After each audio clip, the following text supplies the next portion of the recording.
अगर आप में किसी काम के प्रति मेहनत है, लगन है और आप ईमानदारी के साथ कोई काम करते हैं तो उसमें सफलता 100% निश्चित है। ये कहानी है अनीता मिश्रा जी की, जिन्होंने प्राइवेट नौकरी से अपना करियर शुरू किया और आज वो एक बिजनेस वुमेन के रूप में काम कर रही हैं। आज वो तमाम महिलाओं के लिए रोजगार के साधन उपलब्ध करा रही हैं, जो अपने घरों में किसी भी तरीके की मदद नहीं कर पा रही थी, जो रोजी रोजगार की तलाश कर रही थी। अनीता जी का सफ़र कैसा रहा, इस बारे में हम अभी बात करते हैं अनीता जी से। पहले एक हमारी अपील है कि शब्द शब्द शैलेंद्र सिंह यूट्यूब चैनल को आप सब्सक्राइब और लाइक करें, ताकि हम हर बार आपको ऐसी ही हस्तियों से मिलवाते रहें। तो आइए अब हम स्वागत करते हैं अनीता जी का। अनीता जी, आपका शब्द शब्द पे स्वागत है। आप अपना सफ़र कैसे शुरू किया, ये बताइए। देखिए, मैं तो एक बहुत छोटी जगह को बिलोंग करती हूँ। बनारस के पास एक जगह है चकिया, वहाँ की रहने वाली हूँ मैं। और एक बहुत कन्वेंशनल फैमिली, ब्राह्मण फैमिलीज जैसी होती है, उसी को मैं बिलोंग करती हूँ। जहाँ पे हम 8 बहनें थे जॉइंट फैमिली के। लेकिन हमारे जो फादर्स थे, मेरे पापा, बड़े पापा, ये लोग सब बहुत प्रोग्रेसिव विचारधारा के थे।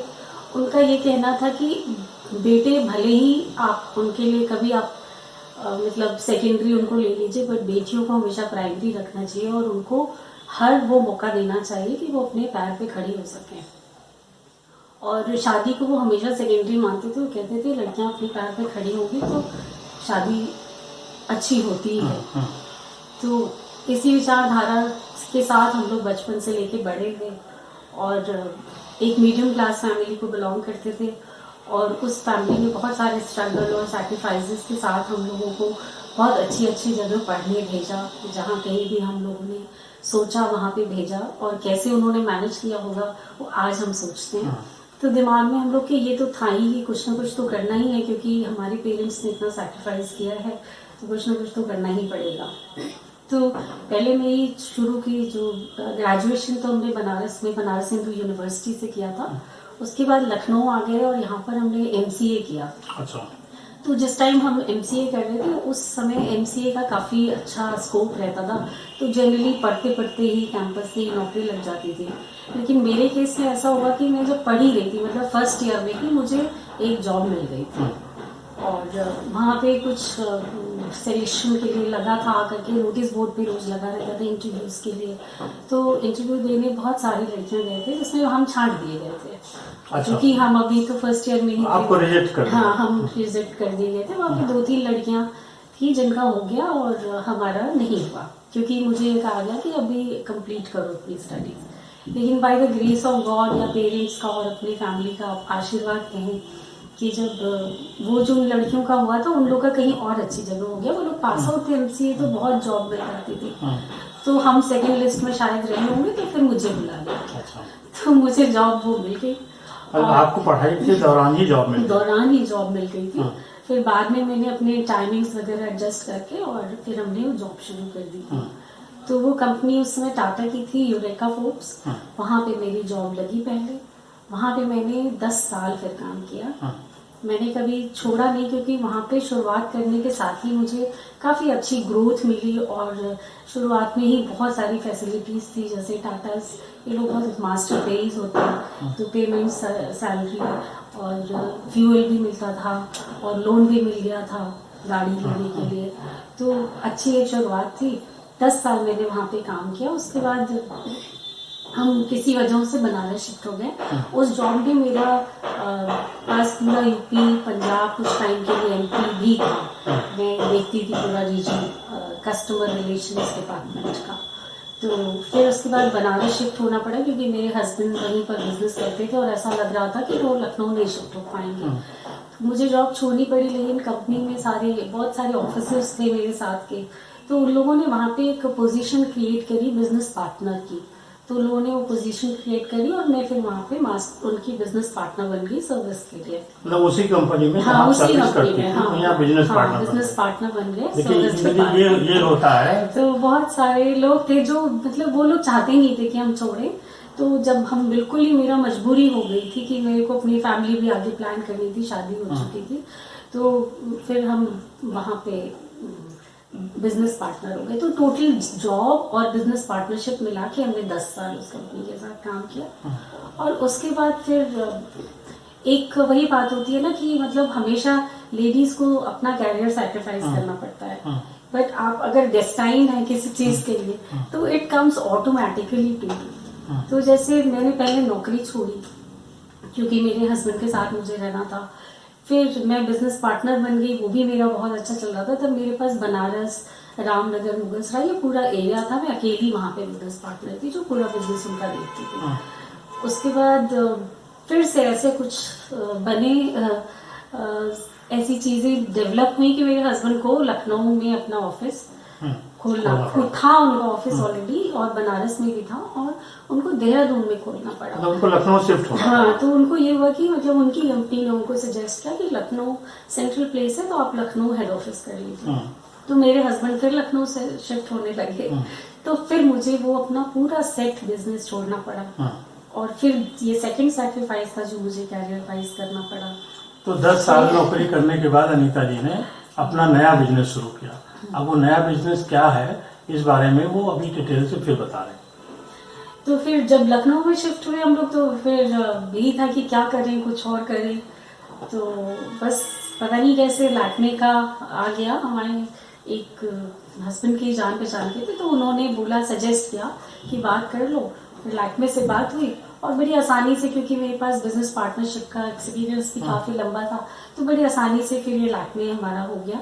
तो हमने एक सैलून खोला लैक्मे का। मेरे बच्चे भी बहुत छोटे थे उस टाइम पे और थोड़ा मैनेज करने में दिक्कत तो आती थी, लेकिन ऊपर हमारा घर था और नीचे हमारे पास था, तो हम लोगों ने एक सैलून शुरू किया। और वो एक सैलून शुरू किया और उसके बाद से देखते देखते हर 1-2 साल पे एक नया सैलून करते करते आज हमारे पास 7 सेंटर्स हैं, 8वां पाइपलाइन में है। लैक्मे सैलून के बाद हमने लैक्मे एकेडमी भी शुरू करी। वो इसलिए शुरू करी कि हम लोग के यूपी में हम लोग देखते थे कि हम लोग तो मिलते थे, लेकिन प्रोफेशनली क्वालिफाइड जो स्टैंडर्ड जो हम लोग को चाहिए होता था उसमें बहुत प्रॉब्लम आती थी लोगों को, ऐसे लोग मिलने में। एक्सपीरियंस लोग तो मिल जाते थे। तो फिर कंपनी ने ये अपना नया वेंचर शुरू किया लैक्मे एकेडमी, जहाँ पे हम लोग डिप्लोमा इन कॉस्मेटोलॉजी प्रोवाइड करते हैं। उसमें मेकअप, हेयर और स्किन पूरा एडवांस स्टडीज होती हैं। तो वो सेंटर हमने शुरू किया पहले लखनऊ में, और बनारस की क्योंकि मैं रहने वाली हूँ, बनारस से एक दिल्ली लगाव है, तो फिर हमने बनारस में भी एक एकेडमी खोली वर्ल्ड क्लास। तो इस तरह से मेरे अभी इस समय 7 सेंटर्स हैं और 8वां सेंटर पाइपलाइन में है। और मुझे अपने जॉब का सेटिस्फैक्शन तो है, लेकिन मुझे सबसे ज्यादा सेटिस्फैक्शन इस बात से मिलता है कि by the grace of God, जैसे मेरे फादर की सोच थी कि लड़कियों के लिए वो बहुत ज्यादा सोचते थे, उस तरह से भगवान ने मुझे इस तरह का बिजनेस दिया, इस तरह का काम दिया कि मैं बहुत सारी जरूरतमंद लेडीज को जॉब दे सकती हूँ, उनको पढ़ा सकती हूँ, उनको सिखा सकती हूँ और उनके घर चल रहे हैं। वो सेटिस्फैक्शन बहुत बड़ा है। अच्छा अनीता जी, अपने जो वर्कर्स हैं उनके साथ सिर्फ बॉस का ही व्यवहार नहीं करती हैं, वो एक पेरेंट्स की तरह काम करती हैं और कभी उनकी ज़रूरत पड़ती है तो मदद भी करती हैं। हमें जानकारी है, हालांकि अनीता जी ने बताया नहीं, कि उन्होंने एक अपनी जो वर्कर थी उसकी बेटी को इंजीनियरिंग तक पढ़ाने का बीड़ा उठाया और सफल बनाया, और वो आज जॉब कर रही है। अनीता जी, उस बारे में थोड़ा सा बताइए। देखिए, इसके बारे में ज्यादा शेयर नहीं करना चाहती हूँ मैं, क्योंकि वो अच्छा नहीं लगता है। वो आपको कैसे पता चला मुझे नहीं पता, लेकिन वो जो भी हमारे यहाँ भी साथ में लोग काम करते हैं, वो लोग बहुत साल से करते हैं हमारे साथ। बहुत सारे लोग तो 10-10, 15-15 सालों से हैं, तो वो लोग अब फैमिली हैं। तो हमें भी कोई जरूरत होती है, मुझे भी बहुत सारी परेशानियां बीच में आती हैं, तो वो लोग बहुत मजबूत चट्टान की तरह मेरे साथ खड़े होते हैं। तो ये वाइस वर्सा है, अगर उनको कोई जरूरत पड़ी तो मुझे भी खड़े होना चाहिए। तो उस तरह से हम करते हैं। हम ये कह सकते हैं कि बिजनेस की सफलता का पीछे ये भी कारण है कि आप अपने वर्कर के साथ उनको खुश रखिए, उनके साथ एक परिवार जैसा संबंध रखिए, तो बिजनेस सफल होता है। इसके साथ ही साथ अनीता जी समाज सेवा के बारे में बहुत नहीं बताना चाहती, उन्होंने हमसे पहले कहा था, लेकिन वो राजनीति में भी है। प्रगतिशील समाजवादी पार्टी लोहिया में वो महिला पार्टी की राष्ट्रीय उपाध्यक्ष हैं, सही है ना? तो ये कैसे बिजनेस से और राजनीति का जो सफर रहा, ये कैसे शुरू हुआ? अब ये तो मैं क्या बताऊं, बिल्कुल बाय चांस हो गया। क्योंकि हम और मेरे हस्बैंड बहुत सालों से हम लोग बिजनेस करते हैं और हम लोग का बिजनेस के अलावा कभी किसी चीज़ पे ध्यान नहीं दिया।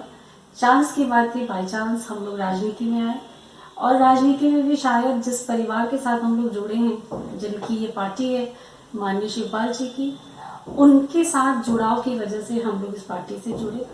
और राजनीति शायद हम लोग का फोटे नहीं था, लेकिन जब उनके साथ जुड़े तो फिर यही लगता है कि कोई भी काम आप या तो हाथ में मत लीजिए, और अगर लिया है तो फिर जैसा कि आपने हर चीज में देखा, तो हम दोनों लोग को ये लगता है कि अगर हाथ में लिया है तो फिर उसमें एक्सेल करना चाहिए, उसमें आपको प्रूफ करके दिखाना चाहिए कि नहीं हम बस टाइम पास के लिए यहाँ नहीं है। और फिर बाई चांस तो हम जुड़े थे राजनीति में, लेकिन जब हम वहां गए तो हमने देखा कि जो समाज सेवा हम करना चाहते हैं राजनीति में रह के, वो अगर हम करें तो बहुत अच्छा, और शायद उसमें ज्यादा ही करना पड़ता है। जैसे हम लोग को बहुत बार गांव-गांव घूमना पड़ता है, बहुत तरीके के लोगों से मिलना पड़ता है। गांव में जब हम लोग जाते हैं तो बहुत से ऐसे जरूरतमंदों से मिलते हैं कि जिनको लगता है कि अगर इनकी थोड़ी सी मदद कर दी जाएगी तो शायद इनका जीवन बदल जाएगा। तो बहुत बार ऐसा हुआ हम लोग के साथ। और बहुत सी चीजें होती हैं कि आप उनको सिर्फ बता के, समझा के, बहुत सारे बच्चे मिलते हैं जिनको कैरियर पाथ के बारे में हम बता सकते हैं, जिनको हम ये बताते हैं। बहुत सारी बस्तियों में जब हम गाँव में जाते हैं तो हम उनको ये बता पाते हैं कि कैसे रहना चाहिए, कैसे जीना चाहिए, बीमारियों से कैसे बचना चाहिए, बहुत सारी चीज़ें। और कैरियर पाथ के बारे में तो गाँव में जब हम गए तो हमने बहुत सारे बच्चों से बात की है, काउंसलिंग की है, बहुत सारी महिलाओं की काउंसलिंग की है जिनकी लाइफ में बहुत सारी प्रॉब्लम्स होती हैं, गाँव में स्थिति बहुत खराब होती है महिलाओं की। तो वो सब चीज़ें हैं। अगर आप काम करना चाहें राजनीति में रह के, गाँव में जाके, तो बहुत सारी ऐसी चीज़ें हैं जो हम लोग कर सकते हैं। अच्छा, अभी अनीता जी ने अपनी जो बातचीत थी उसमें बार बार जिक्र किया कि हमारे साथ कोई था। तो जो इनके हस्बैंड हैं विनोद मिश्रा जी, बिजनेस से लेके और राजनीति तक वो एक पिलर के रूप में इनके साथ हैं। तो विनोद जी के बारे में अनीता जी क्या, कैसे उनका सहयोग आपके साथ रहा है? क्योंकि विनोद जी जो है वो मेरे हस्बैंड ही नहीं है, सिर्फ वो मेरे बहुत बहुत अच्छे मित्र हैं। कई बार तो लगता है कि वो फादरली फिगर भी हो जाते हैं, क्योंकि हम लोग की शादी हुई तो हम पढ़ ही रहे थे। उन्होंने बहुत मुझे पढ़ाया, एनकरेज किया। और मेरे बच्चे होने के बाद भी मैं अपना पोस्ट ग्रेजुएशन कर रही थी तो वो बहुत केयर करते थे। गौरी छोटी थी तब मैं अपना एमए का सेकेंड ईयर कर रही थी, तो बच्चों को भी देख लेते थे। और कई बार मैं अपने इधर काम में और इसमें बिजी होती थी तो मुझे कहते थे कि अब पढ़ लो, अच्छे नंबर आने चाहिए। तो उन्होंने मेरा हर तरीके से सपोर्ट किया है। वो जैसे नॉर्मल जिस टाइम पे हम बिजनेस में स्ट्रगल कर रहे थे या काम कर रहे थे, तो नॉर्मल हस्बैंड जो इंडियन मेंटालिटी वाली चीज़ होती है वो उनमें हमने कभी नहीं देखी। वो हमेशा ये सोचते थे कि मैं बहुत आगे बढ़ूँ। उन्होंने मुझे हर तरीके का सपोर्ट दिया, पढ़ने में भी, खर्चा करने में भी। फिर जब मैं नौकरी करती थी तो मेरी जॉब ऐसी थी कि मुझे रीजनल नीड्स के लिए, इसके लिए बाहर भी जाना पड़ता था। कई बार मसूरी है तो दिल्ली है, बॉम्बे है। तो मेरे बच्चे जब बहुत छोटे थे तो वो बच्चों को भी रख लेते थे, जबकि उनका अपना बिजनेस बहुत फैला हुआ था और वो बहुत अच्छे पैसे भी कमा रहे थे और नाम भी कमाए थे। उनके बहुत सारे ऑफिसेस थे, लेकिन उन्होंने कभी मुझे इस बात के लिए नहीं कहा कि जब हम इतना कमा रहे हैं और मेरे इतने सारे ऑफिसेस हैं तो तुम मेरे ऑफिस में ही जॉब कर लो या मेरे साथ ही बिजनेस कर लो। उन्होंने कभी नहीं कहा। उन्होंने मुझे हमेशा से बहुत फ्री छोड़ा, पंख फैलाने के लिए, खुले आसमान में उड़ने के लिए। अगर आप कहें कि मैं आज जो कुछ भी हूँ तो मेरे हस्बैंड जो है विनोद मिश्रा जी, उन्हीं की वजह से हूँ। और मैं तो ये चाहती हूँ कि पूरी दुनिया इस बात को जाने, बहुत सारे हस्बैंड्स भी इस चीज़ को जाने कि कैसे एक हस्बैंड अपनी वाइफ की सक्सेस में इतना अच्छा, इतना बड़ा रोल अदा कर सकता है। जी, लोग कहते हैं कि हर पुरुष की सफलता के पीछे महिला होती है, लेकिन हम यहाँ देख रहे हैं कि महिला की सफलता के पीछे पुरुष का हाथ है। लेकिन हाँ, तो विनोद जी के बारे में मैं आपको बताऊं, वो इंटरनेशनल शूटर हैं, बिजनेसमैन हैं और राजनीति में भी हैं। हम किसी और दिन विनोद मिश्रा जी से आपको फिर मिलवाएंगे इसी चैनल पे। और अब हम पूछते हैं अनीता जी से कि लैक्मे का चुनाव उन्होंने जो किया, तो पहले तो वो माइक्रोसॉफ्ट से MCA पढ़ी थी, फिर ब्यूटिशियन के रूप में काम जो उनको एक मैनेजमेंट संभालना पड़ा, वो कैसे हुआ? हाँ, मेरे को यही सभी लोग पूछते हैं कि फील्ड का इतना चेंज कैसे हो गया। तो जो जॉब मैं कर रही थी वो तो टेक्निकल ही थी, क्योंकि कस्टमर रिलेशन और वो आफ्टर सेल सर्विस की जॉब थी, बिजनेस भी वही था। लेकिन पता नहीं कैसे ब्यूटी इंडस्ट्री में मैं आ गई। और आप बिलीव नहीं करेंगे, जब मैं ब्यूटी इंडस्ट्री में आई हूँ तो मेरे हस्बैंड ने मुझे कहा कि कोई भी काम करने से पहले उसके बारे में जानकारी होनी चाहिए। तो मैंने लंदन से फिर डिप्लोमा किया कॉस्मेटोलॉजी में, और आने के बाद किया है, पहले भी। तो बस मुझे ये लगता है कि पता नहीं कैसे डेस्टिनी होती है या क्या। और मैं बिल्कुल ही फैशन और मेकअप इन सब चीज़ों से मेरा कोई जुड़ाव कभी था ही नहीं। मैं तो बस ऐसी पढ़ाई पढ़ी और उसके बाद नौकरी भी कैसी, तो सिंपल लाइफ लिविंग मेरी थी। लेकिन जब मैं इस इंडस्ट्री में आई तो मैंने बहुत एंजॉय किया और बहुत कुछ सीखा और बहुत राइज भी किया। मुझे ऐसे कभी लगा ही नहीं कि ये इंडस्ट्री नई है और इसमें जैसे सभी फीमेल्स का होता है, वैसे ही मेरा भी था कि इस बिजनेस में आने के बाद मुझे कभी लगा ही नहीं कि मैं बिजनेस कर रही हूँ या काम कर रही हूँ। जैसे कि हमेशा होता है, कोई भी काम जब हम शुरू करते हैं तो उसमें बहुत मेहनत करनी पड़ती है। तो I used to be always on my toes. 10 बजे से शुरू करना और रात को कभी कभी 10 भी बज जाते थे। बीच में 1-8 घंटे में आती थी बच्चों को सेटल करने देखने। बाकी टाइम में मैंने बहुत मेहनत करी है शुरू में। अच्छा, लोग जब आप बिजनेस कर रहे होते हो तो लोग ज्यादातर जब सक्सेस हो जाते हो तभी समझ पाते हैं, उसके पीछे की जो एक मेहनत होती है वो नहीं दिखती किसी को। हाँ, नहीं दिखती है। मैं तो सारी महिलाओं को ये कहना चाहूंगी कि महिलाओं के कैरियर में बहुत सारे स्टॉपेजेस आते हैं। उन स्टॉपेजेस से अगर आप निकल गए तो फिर आप निकल जाएंगे। स्टॉपेज एक बार आता है कि जब आपकी शादी होती है, तभी होता है कि फैमिली है, हस्बैंड है, लाइफ है, चेंज होता है सब कुछ। तो कई लोग उस समय गिव अप करते हैं। मेरा कहना है कि थोड़ा स्ट्रगल होगा, थोड़ी मेहनत होगी, वो एक हर्डल है बहुत बड़ा। तो उससे अगर आप निकल गए तो फिर निकल जाओगे। सेकंड आपका स्टॉपेज आता है जब आपकी फैमिली लाइफ शुरू होती है, बच्चे होते हैं, तो उस टाइम पे बहुत लोग कैरियर गिव अप कर देते हैं। लेकिन फिर उस समय भी आपको थोड़ा एडजस्टमेंट, थोड़ा सा मेहनत, थोड़ा सा भाई बहुत सारी चीजें करनी पड़ती है। आप डिनाई नहीं कर सकते कि आप एक फीमेल हो, आप एक लेडी हो।